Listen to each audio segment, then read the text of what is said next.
दोस्तों नमस्कार। Exam instructor Girdhar YouTube channel पर आपका स्वागत है। तो दोस्तों आज से राज्य व्यवस्था स्टार्ट कर रहे हैं, संविधान शुरू हो रहा है आज से। कोई भी एग्ज़ाम है, वनडे एग्ज़ाम है, उसमें तो आता ही आता है। साथ ही टीजीटी, पीजीटी और सुपर टेट में भी इसमें बहुत ही ज़्यादा लाभदायक है। और भी जो SSC, bank, railway, PCS, lower, खंड शिक्षा अधिकारी, समीक्षा अधिकारी, सब में ये पार्ट्स आते हैं। आप लोग ध्यान से देखें और जो नए हैं वो सब्सक्राइब कर लें, शेयर करें। आइए करते हैं वीडियो शुरू। लिखते जाएं, प्रश्न देखते जाएं।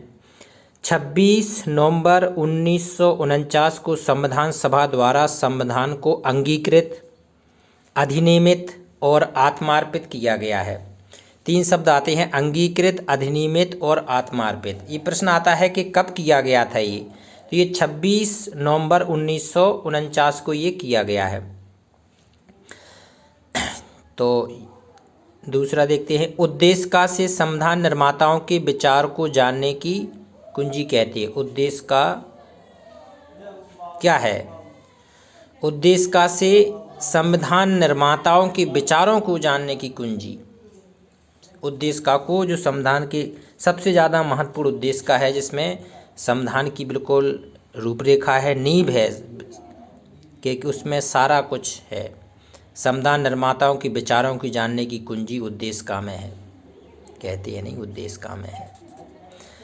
उद्देश्य का में 42वें संविधान संशोधन अधिनियम 1976 द्वारा समाजवादी, पंथनिरपेक्ष तथा अखंडता जोड़े गए हैं।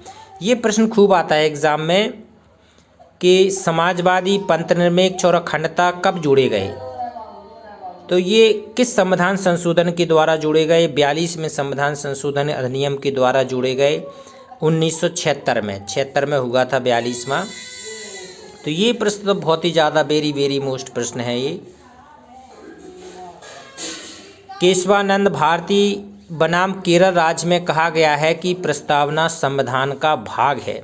देखो, केशवानंद भारती बनाम केरल राज्य में बिल्कुल स्पष्ट कह दिया गया है कि जो प्रस्तावना है ये संविधान का ही भाग है। बाद में इसमें थोड़ा बहुत हुआ है, लेकिन प्रश्न आता है कि किसने कहा है, तो ये केशवानंद भारती ने कहा है कि ये केशवानंद भारती बनाम केरल राज्य के परिप्रेक्ष्य में कहा गया है कि संविधान, प्रस्तावना संविधान का भाग है। भारतीय संविधान पर सर्वाधिक प्रभाव भारत सरकार अधिनियम 1935 का पड़ा। भारतीय संविधान पर सबसे ज़्यादा प्रभाव किसका पड़ा? भारत सरकार अधिनियम 1935 का पड़ा है सबसे ज़्यादा प्रभाव। 1900 इसमें सबसे ज़्यादा इसी से लिए गए हैं, 1935 से संविधान में। संसदीय शासन पद्धति एवं एकल नागरिकता ब्रिटिश संविधान से लिया गया है। संसदीय प्रश्न आता है कि संसदीय शासन पद्धति कहाँ से ली गई है? ब्रिटेन। और एकल नागरिकता, जो हमारे देश में एकल नागरिकता है, ये ब्रिटिश के संविधान से इसको लिया गया है, एकल नागरिकता। ये प्रश्न बहुत आता है कि नीति निर्देशक तत्व किस देश से लिए गए हैं? ये आयरलैंड से लिए गए। आयरलैंड से हमारे देश में नीति निर्देशक तत्व लिए गए। मौलिक अधिकार कहाँ से लिए गए? ये संयुक्त राज्य अमेरिका से लिए गए मौलिक अधिकार, संयुक्त राज्य अमेरिका। समवर्ती सूची कहाँ से ली गई? ऑस्ट्रेलिया से समवर्ती सूची ली गई है। और संघीय राज्य प्रणाली कहाँ से ली गई है? कनाडा से। संघीय शासन प्रणाली ली गई है, कनाडा से ली गई है हमारे देश की जो संविधान में। संविधान संशोधन की प्रक्रिया कहाँ से ली गई है? दक्षिण अफ्रीका। जो आज हमारे यहाँ संशोधन की प्रक्रिया है संविधान की, ये दक्षिण अफ्रीका से ली गई है, दक्षिण अफ्रीका। और मूल कर्तव्य लिए गए हैं सोवियत संघ रूस से। मूल कर्तव्य सोवियत संघ रूस से लिए गए हैं। आपातकालीन उपबंध, जो आपातकालीन व्यवस्था है, ये जर्मनी के संविधान से लिए गए हैं, जर्मनी के संविधान से आपातकालीन उपबंध। गणतंत्रात्मक शासन प्रणाली फ्रांस के संविधान से ली गई है। जो गणतंत्र की शासन प्रणाली है हमारे देश में, ये फ्रांस के संविधान से ली गई है।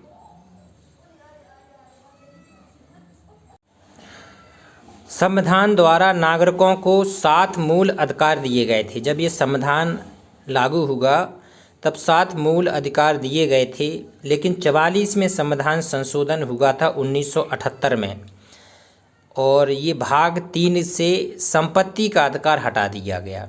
ये कब से हटा दिया गया है? 7वां, ये 1978 से हटा दिया गया 44 में संविधान संशोधन द्वारा। संपत्ति का अधिकार अब मौलिक अधिकार नहीं है। अब ये संपत्ति का अधिकार क्या हो गया? अनुच्छेद 300 का के अंतर्गत एक विधिक अधिकार के रूप में माना जाता है। पहले मौलिक अधिकार था हमारी संपत्ति के ऊपर, लेकिन अब ये संपत्ति मौलिक अधिकार से हटाकर एक विधिक अधिकार के रूप में इसको माना जाने लगा, विधिक अधिकार है। अब इसको देखते हैं कितने अधिकार हैं, कौन से अधिकार में कैसे क्या है। अब हमारे कितने अधिकार बचे? 6 अधिकार बचे हैं। समानता का अधिकार, स्वतंत्रता का अधिकार, शोषण के विरुद्ध अधिकार का और धार्मिक स्वतंत्रता का अधिकार, संस्कृति तथा शिक्षा संबंधी अधिकार, संवैधानिक उपचारों का अधिकार। तो अब ये 6 मौलिक अधिकार हैं जो अब आज हमारे संविधान में हैं। समानता का अधिकार 14 से लेकर 18 तक, समानता का अधिकार है 14 से 18 तक। स्वतंत्रता का अधिकार है 19 से 22 तक, 19 से 22 तक है स्वतंत्रता का अधिकार। और शोषण के विरुद्ध अधिकार है, शोषण के विरुद्ध अधिकार है अनुच्छेद 23 और 24 का। शोषण के विरुद्ध अधिकार का वर्णन अनुच्छेद 23 और 24 में है। धार्मिक स्वतंत्रता का अधिकार है अनुच्छेद 25 से अनुच्छेद 28 तक, अनुच्छेद 25 से 28 तक है धार्मिक स्वतंत्रता का अधिकार। संस्कृति तथा शिक्षा संबंधी अधिकार अनुच्छेद 29-30 में। संवैधानिक उपचारों का अधिकार है अनुच्छेद 32 में, संवैधानिक उपचारों का अधिकार अनुच्छेद 32 में। अनुच्छेद 31 एवं अनुच्छेद 19(1)(4) में पहले संपत्ति का अधिकार था। अभी 300 का में अब ये विधिक अधिकार है संपत्ति का। ये पहले संपत्ति मौलिक अधिकार में था, अब ये मौलिक अधिकार भी नहीं है। अनुच्छेद 17 अस्पृश्यता का अंत, मतलब छुआछूत का अंत, ये भारत किस संविधान संशोधन के अनुच्छेद में है? अनुच्छेद 17 में है छुआछूत का अंत, अस्पृश्यता बोलते हैं इसे, अस्पृश्यता का अंत। और अनुच्छेद 18 में उपाधियों का अंत, जो उपाधि दी जाती थी अब ये उपाधियों का अंत हो गया है। अनुच्छेद 20 और 21 को आपातकाल की घोषणा होने पर भी निलंबित नहीं किया जा सकता है। ये एग्ज़ाम में बहुत बार आया है और आता ही रहता है कि कौन से 2 अनुच्छेद हैं जो आपातकाल भी अगर लग गई तब भी इसको ख़त्म नहीं किया जा सकता है। तो ये ऐसे अनुच्छेद 20 और 21 है, अगर देश में आपातकाल भी लग गई तो ये अनुच्छेद ख़त्म उसके नहीं किए जा सकते हैं। ये स्वतंत्रता के सबसे बड़े अनुच्छेद हैं। इसमें क्या है? अनुच्छेद 21 में दैहिक स्वतंत्रता का अधिकार सुनिश्चित किया गया है।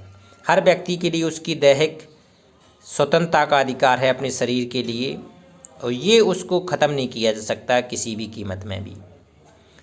अनुच्छेद 23 मानव दुर्व्यापार एवं बलात्श्रम का निषेध करता है।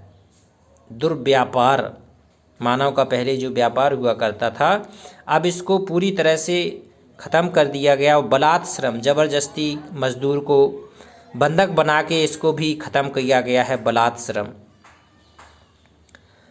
14 वर्ष अनुच्छेद 24 में बालकों को कारखाने तथा जोखिमपूर्ण कार्य से निषेध करता है। अनुच्छेद 24 में जोखिमपूर्ण कार्य के लिए बच्चों को निषेध करता है। अब किसी ऐसे कारखाने में नहीं लगाए जा सकते हैं जिनकी उम्र 14 साल है, 14 साल से कम को नहीं लगाया जा सकता है।